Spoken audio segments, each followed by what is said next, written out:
اعوذ باللہ من الشیطان الرجیم بسم اللہ الرحمن الرحیم۔ آج کا ہمارا سبق سورہ لقمان آیت نمبر 7 سے ہے جی۔ 6 نمبر آیت میں اللہ تبارک و تعالیٰ نے بتایا کہ جو لوگ کھیل تماشے والی باتوں کو خریدتے ہیں اور اس کے ذریعے لوگوں کو گمراہ کرتے ہیں اور مذاق اڑاتے ہیں، ان کے لیے دردناک عذاب اللہ نے تیار کیا۔ یہ ہم نے کل سن لیا تھا۔ پھر ان کی ایک اور صفت اللہ تبارک و تعالیٰ نے بیان کی، وَإِذَا تُتْلَى عَلَيْهِ، جب ان پر تلاوت کی جاتی ہیں آیاتنا، ہماری آیتیں۔ ان جیسے بد کردار بدتمیز لوگوں پر جب بھی ہماری آیتیں تلاوت کی جاتی ہیں، واللہ، یہ پھر جاتے ہیں مستکبرن، تکبر کرتے ہوئے۔ اللہ کے احکامات ایسے ہیں کہ ان کو سن کر عاجزی اختیار کی جاتی ہے۔ یہ ایسے برے ہیں کہ یہ ایک تو پیٹھ پھیر لیتے تھے اور دوسرا تکبر کرتے تھے، اپنی زبان سے اپنے عمل سے یہ بات باور کراتے تھے کہ ہمیں اس قرآن کی یا اللہ کے احکام کی کوئی ضرورت نہیں ہے۔ ایسا تکبر کرتے تھے اور ایسا شو کرتے تھے کعلم، کہ جیسا کہ نہیں یسمعھا، انہوں نے کچھ سنا، یعنی کہ ایسا شو کرتے تھے کہ انہوں نے کچھ بھی نہیں سنا، یعنی یہ سننا ہی نہیں چاہتے۔ کأن فی اذنیہ وقرا، کہ جیسے ان کے کانوں میں کسی نے بوجھ، ڈاٹ یا روئی یا کوئی ایسی چیز ڈال دی ہے کہ جو ان کے کانوں میں اللہ کے احکامات جانے ہی نہیں دیتی۔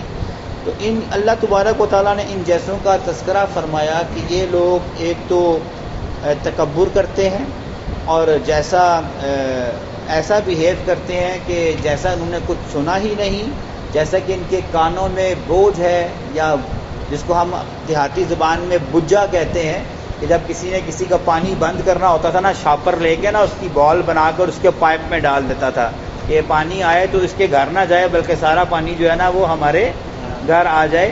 تو اس طرح کا بجا جو کانوں میں آج کا روئی سمجھ لیں یا کوئی ایسی بات، کہ ایسا بوجھ ڈال دیا کہ وہ سن ہی نہ سکیں۔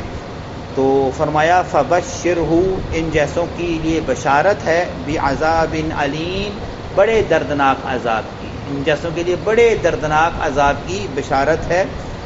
اللہم لا تجعلنا منہم، اللہ ہمیں ان میں سے نہ رکھے جی۔ اب جہاں اتنے بدترین لوگوں کا تذکرہ ہے، وہیں پر اللہ تبارک و تعالیٰ نے بڑے ہی اچھے لوگوں کا بھی تذکرہ کیا۔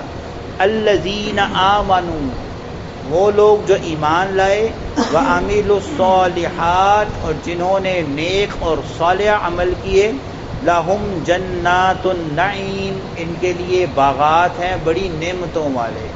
اللہ نے ان کے لیے بڑی نعمتوں والے باغات جو ہے نا وہ تیار کر رکھے ہیں۔ خالدین فیہا، ان میں وہ ہمیشہ ہمیشہ رہیں گے۔ وعد اللہ حقا، یہ اللہ کا سچا وعدہ ہے، اللہ کا سچا وعدہ ہے، یہ مذاق نہیں ہے، جھوٹ نہیں ہے، سبز باغ نہیں دکھا رہا۔ اللہ نے کہا یہ سچ ہے، ایمان والوں کے لیے جنتیں ہیں جس میں وہ ہمیشہ ہمیشہ رہیں گے، اور بے ایمانوں کے لیے جو ہے وہ اللہ نے کہا کہ بدترین عذاب ہے جس میں وہ ہمیشہ ہمیشہ رہیں گے۔ وَهُوَ الْعَزِيزُ الْحَكِيمُ، اللہ بڑا غالب ہے اور حکمت والا ہے، ہر چیز پر غلبہ ہے اللہ تبارک و تعالیٰ ہے کا، کوئی بھی چیز اس کے علم سے، اس کے احاطے سے باہر نہیں، اور حکمت اس کا ہر فیصلہ، ہر حکم جو وہ نازل کرتا ہے، جو اس نے انسانیت کو تخلیق کیا اور انسانیت کو جن احکامات کا پابند کیا، ان سب میں حکمت ہی حکمت ہے، بھلائیاں ہی بھلائیاں ہیں۔ اچھا جی، خلق السماوات، اس نے تخلیق کیے آسمانوں کو، بغیر عمد، ایسے ستونوں سے، ترونہا، جو تمہیں نظر نہیں آتے۔ اللہ نے زمین آسمانوں کو پیدا کیا۔ دوسرے مقام پر اللہ نے فرمایا کہ ہم نے آسمان تمہارے لیے چھت بنا دی، اور آپ کو پتہ ہے ہم پہلے بھی سن کر آئے ہیں کہ چھت جو ہے وہ بغیر ستون کے کھڑے نہیں ہوتی۔ تو اللہ نے کہا اس آسمان کے بھی چھت ہے لیکن وہ تمہیں نظر نہیں آتی، اور ہم سن کر آئے تھے، آج سائنس اس کو گریویٹیشن کے نام سے جانتی ہے کہ یہ ایسے اللہ نے پلرز بنائے ہیں جو زمین کو آسمان سے اور آسمان کو زمین سے جدا رکھتے ہیں. کوئی سیارہ جو ہے، کوئی ستارہ زمین پر نہیں گرتا اور زمین کی کوئی چیز اڑ کر خلا میں نہیں چلی جاتی. یہ سب اللہ نے کہا کہ اس طریقے سے وہ اس نے رکھا. پھر کیا کیا؟ وَأَلْقَى فِي الْأَرْضِ، اور اس نے گاڑ دیے، ڈال دیے زمین میں، رواسیا، پہاڑوں کو. اللہ نے پہاڑوں کو زمین میں گاڑ دیا. دوسرے مکان پر اللہ نے اس کو کیل سے مشابہت دی کہ ٹھونک کر رکھ دیا. اور ہم آج یہ بات مانتے ہیں، سائنس پروف کرتی ہے کہ جو پہاڑ ہمیں زمین سے باہر نظر آ رہا ہوتا ہے 60% حصہ اس کا زمین کے اندر ہوتا ہے. یہ اللہ نے ایسے گاڑا ہوا ہے، جس طرح ہم جانور کو باندھنے کے لیے قلعہ باندھتے ہیں نا، وہ ٹھوکتے ہیں کہ اب جانور بھینس ہو جتنا مرضی زور لگائے پر وہ اس قلعے سے اپنی گردن چھڑا نہیں سکتی. تو اللہ نے کہا زمین میں ہم نے پہاڑ گاڑے. اس کا مقصد کیا ہے؟ ان تمید بکم، کہیں تم ڈھلک نہ جاؤ. کیوں ڈھلک نہ جاؤ؟ آپ کو پتہ ہے زمین دو طرح کی حرکت کر رہی ہے، ایک تو سورج کے گرد اور ایک اپنے گرد، اور بڑی تیزی کے ساتھ حرکت کر رہی ہے. ٹھیک ہے، اب اتنی چیز میں کوئی حرکت کرے، ٹھیک ہے، اور وہ بندھا نہ ہو. جب ہم رسی سے پتھر کو باندھ کر گھماتے ہیں نا، تو رسی ہمارے ہاتھ سے بندھی ہوتی ہے، وہ گھومتی رہتی ہے. جو ہی آپ رسی چھوڑ دیں کیا ہوگا؟ وہ آپ کے ہاتھ سے کیا ہوتی ہے؟ نکل جاتی ہے. زمین جو ہے وہ سورج سے کسی رسی کے ساتھ نہیں بندھی ہوئی، اور ہم بھی زمین کے ساتھ کسی رسی کے ساتھ نہیں بندھے ہوئے. اتنی تیز زمین ملٹیپل گھوم رہی ہے، سورج کے گرد بھی ڈیلی بیسس پر اور اپنے گرد بھی 24 گھنٹے میں پورا ایک سرکل مارتی ہے، اتنا تیز گھومتی ہے. تو اللہ نے کہا یہ پہاڑ ہیں جس نے تمہیں گاڑ کر رکھا ہے کہ تم اس کے ساتھ اڑ نہیں جاتے، بہہ نہیں جاتے. اپنی جگہ پر زمین بھی فکس ہے اور تمہیں بھی یہ زمین کے ساتھ فکس رکھتی ہے. ٹھیک ہے. وَبَثَّ فِيهَا، اور اس نے پھیلا دیا اس زمین میں من کل دابہ، ہر قسم کے چوپائے. تم دیکھتے ہو ہر قسم کے چوپائے، ہر نسل کے، ہر رنگ کے، حلال بھی حرام بھی، سب رب نے اس زمین میں پھیلا کر رکھ دیے. وَأَنزَلْنَا مِنَ السَّمَاءِ، اور نازل کر دیا اس نے آسمان سے، ماءً، پانی، فَأَنبَتْنَا، پس اس سے وہ اگاتا ہے، فیہا، اس بارش سے، من کلی، ہر قسم کی، زوجن کریم، جوڑے جو بہت عمدہ ہیں. بارش ہوتی ہے تو فصلیں اگتی ہیں، اور فصلیں بھی جوڑوں میں اگتی ہیں. ساری نر اگر اگتی نا فصل تو وہ ایک دفعہ ہی اگ پاتی، دوبارہ اس کا بیج یا دوبارہ فصل کاشت نہ ہو جاتی. اور اگر صرف فصل مادہ ہی ہوتی تو نر کا بیج ہی نہ ہوتا جو اس کے پھول میں جاتا ہے اور پھل بنتا ہے.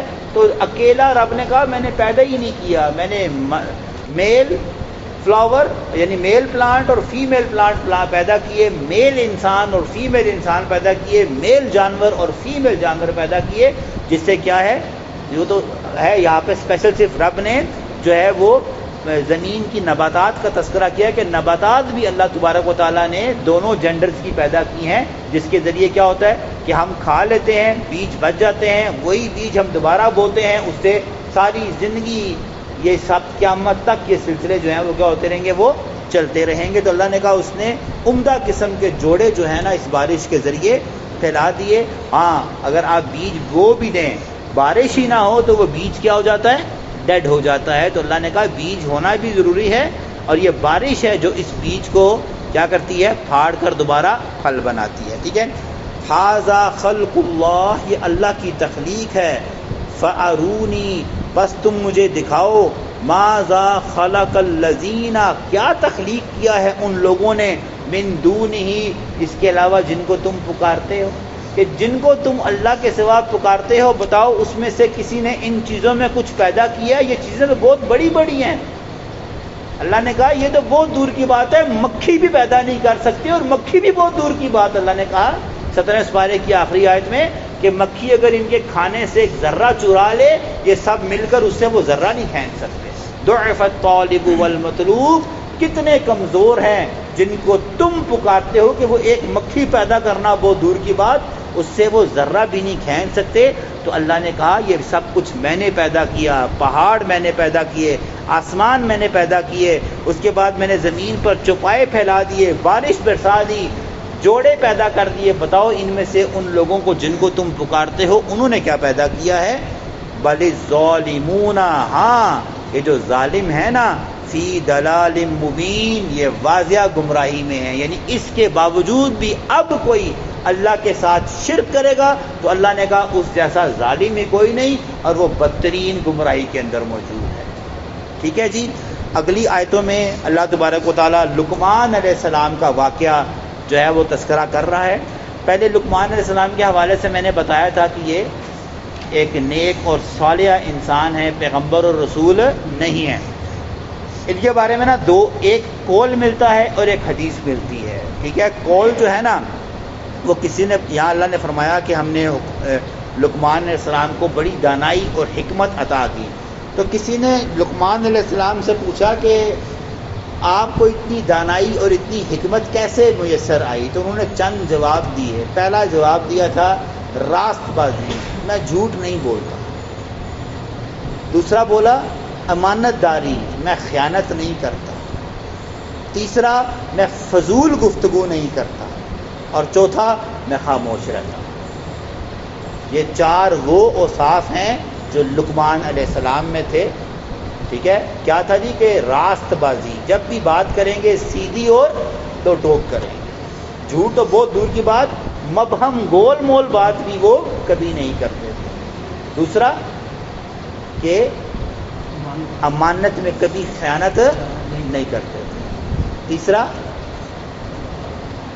امانت میں خیانت نہیں کی نا. تیسرا فضول گفتگو نہیں کرتے تھے، ہنسی مذاق فضول کی جو جیسا ہمارے ہاں دو بیٹھتے ہیں تو ایک سیاست پہ شروع ہوئے تو وہ پتہ نہیں بات کہاں سے کہاں، کوئی فضول گفتگو جو ہے نا کہتے ہیں میں کوئی نہیں کرتا تھا. اور چوتھا میں خاموش رہتا. میں نے اپنی زندگی کا زیادہ عرصہ خاموش گزارا. میں اپنی زبان کا استعمال ہی لمیٹڈ کرتا تھا. یہ چار ان کی باتیں ہیں جو حکمت میں ہیں. دوسرا واقعہ حدیث میں جو آج ہم سن کر اپنی کلاس ختم کریں گے کیونکہ نیا رکوع ہے اور ان کی نصیحتیں بڑی قیمتی ہیں. یہ ایک غلام تھے ایک آدمی کے. ان کے مالک نے نا ایک دفعہ بکری ذبح کی، لقمان بکری ذبح کر کے آؤ اور اس کے 2 بہترین حصے میرے لیے لے کر آؤ. اب مالک سمجھ رہا ہوگا جی کہ ایک چانپ لے آیا ہوگا اور ایک دستی اٹھار کے لائیں گے. اچھا لقمان علیہ السلام جو ہے نا وہ گئے اور اس کی زبان اور دل نکال کے لے آئے. اچھا جی. کچھ دنوں بعد پھر بکری ذبح کی. کہا اب اس کی بکری کے نا 2 بدترین جو ہے نا وہ حصے لے کر آؤ. لقمان علیہ السلام وہی زبان اور دل لے کر آ گئے. تو ان کے مالک نے کہا یہ بات کیا ہے؟ تو لقمان علیہ السلام نے جو اس وقت جملہ کہا تھا نا وہ آج بھی بخاری اور مسلم میں اللہ تبارک و تعالیٰ نے نبی صلی اللہ علیہ وسلم پر وحی اتاری. ٹھیک ہے. یہ بخاری اور مسلم کی بڑی حدیث ہے. ان فی الجسد مضغۃ اذا صلحت جسد کلو واذا فسدت الجسد کلو الا وہی قلب. وہ بھی لے کے آئے اور انہوں نے اپنے مالک کو جواب دیا کہ یہ دل اور زبان اگر اچھے ہیں نا تو سب کچھ اچھا ہے، اور اگر یہ دل اور زبان برے ہیں نا تو سب کچھ کیا برا ہے. اور جو بخاری مسلم کی میں نے حدیث آپ کو سنائی ہے نا، ان فی الجسد مضغۃ، فرمایا اللہ کے نبی صلی اللہ علیہ وسلم نے کہ اللہ کہتا ہے کہ انسان کے جسم کے اندر نا گوشت کا ایک لوتھڑا ہے، بوٹی، ہڈی نہیں ہے اس کے اندر. مضغہ کہتے ہیں اس گوشت کو جس میں ہڈی نہیں ہوتی.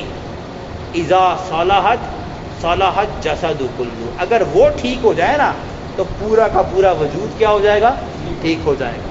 وَإِذَا فَسَدَتِ الْجَسَدُ كُلُّ، اگر وہ بگڑا سارا کا سارا وجود بگڑ جائے گا. الا، خبردار، وَهِيَ قَلْبٌ، وہ تمہارا دل ہے. ٹھیک ہے. یہ بخاری اور مسلم کی متفقن علیہ روایت ہے جو لقمان علیہ السلام کی کس دور میں تھے، کب تھے کیا، بالکل مطابقت رکھی. اللہ تبارک و تعالیٰ نے بخاری اور مسلم میں یہ حدیث بھی اتاری اور جو نصیحتیں جو کل ہم سنیں گے اپنے بیٹے کو کی، من و ان جو ہے نا اللہ تعالیٰ کے یہاں لوہے محفوظ میں ہے کہ جب بھی کسی باپ نے کسی بیٹے کو نصیحت کرنی ہونا تو یہ وہ نصیحتیں ہیں جو پہلے کی جائیں گی اور اسی نصیحت پر اپنے بیٹے کی پرورش پر پروان چڑھایا جائے گا. وہ سننے والا کل کا سبق بہت مزے